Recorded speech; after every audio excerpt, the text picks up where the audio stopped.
17,000 சதுர அடியில் வரையப்பட்ட உலகின் மிக பிரம்மாண்டமான ஓவியம் 580 கோடிக்கு ஏலத்தில் விற்கப்பட்ட தினம் இன்று. சாச்சா ஜெஃப்ரி இங்கிலாந்துல பிறந்த ஓவியர். செல்வாக்குள்ள குடும்ப பின்னணியில பிறந்து வளர்ந்தவர். அவருடைய பல ஓவியங்கள் உலக தலைவர்கள் பிரபலங்களுடைய வீடுகள்ல அலங்கரிச்சிருக்கு. கோவிட் காலகட்டத்தில் 140 நாடுகள்ல இருந்து குழந்தைகள் வரைந்த ஓவியங்களை வாங்கி அதுல இன்ஸ்பயர் ஆகி இந்த பிரம்மாண்டமான ஓவியத்தை வரைய தொடங்கினார். ஒவ்வொரு நாளும் 20 மணி நேரத்திற்கு ஓவியங்கள் வரைஞ்சாரு. 8 மாசத்துக்கு அந்த ஓவியத்தை வரைஞ்சார். 17,000 சதுர அடியில் அந்த ஓவியம் வரையப்பட்டுச்சு. 70 பேனல்களா அந்த ஓவியம் பிரிக்கப்பட்டுச்சு.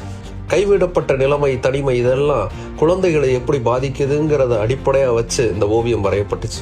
இந்த ஓவியத்தால் கிடைக்கக்கூடிய பணம்ங்கிறது உலகளவில் பெற்றோர்களை இழந்த குழந்தைகளுக்காகவும் அதே போல் கோவிடால் பாதிக்கப்பட்ட குழந்தைகளுக்காகவும் செலவிடப்படும்னு சொன்னாரு சாச்சா ஜெஃப்ரி. அந்த அறிவிப்போட 2021 வருடம் ஏலத்திற்கு வந்த இந்த ஓவியத்தை எதிர்பார்த்த $30 மில்லியன் விட $62 மில்லியன் அதிகமான அளவுக்கு பணம் கொடுத்து வாங்கினாரு துபாயில இருக்கக்கூடிய ஒரு தொழிலதிபர்.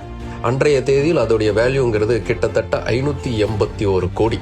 குழந்தைகளின் நலனுக்காக குழந்தைகளுடைய ஓவியங்களிலிருந்து இன்ஸ்பயர் ஆகி வரையப்பட்ட உலகின் பிரம்மாண்டமான ஓவியமாக கருதப்படக்கூடிய தி ஜர்னி ஆஃப் ஹியூமனிட்டி ஓவியம் 580 கோடிக்கு விற்கப்பட்ட தினம் இன்று.